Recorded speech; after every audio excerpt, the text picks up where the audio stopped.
Yes student, from this video we are going to do the experiment number 7 to determine the focal length of the convex lens by distance object method. For this we need the things convex lens and the ruler. Okay, and screen we are taking as our practical room. That is one wall we can take as a screen. And the distance object we can take as that opposite sides of the wall, that window pane as a object we are taking. We are starting the experiment. First we have to fix the ruler horizontally on the wall, which is taken as the screen.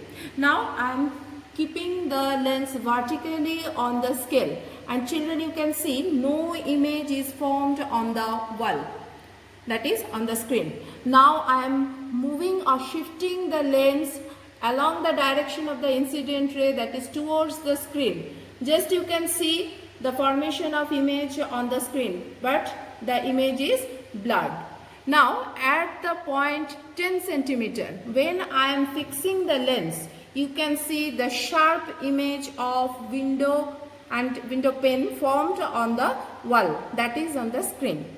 And we all know that when object is at infinity or at far distance, the image is formed at focus or at focal plane. As we have stated earlier, the wall of our room is taken as the screen. So here focal plane is the wall, and the distance between the focal plane and the convex lens, clearly you can see here the distance is 10 centimeter. So focus of this convex lens is 10 centimeter.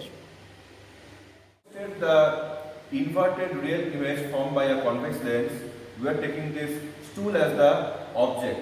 Now you can see this stool is kept near the window on the table. So we can consider this stool as the object at the far distance from. Now we are going to proceed with the. Now you can able to see this, the inverted image of the table, inverted image of the stool. Sorry, this is you can able to see here. I can just move it. Now you will see here clear image of a inverted stool. So from this we can conclude that the image formed by a convex lens is real, inverted, and size smaller than the object we can able to get from the convex lens. Thank you students.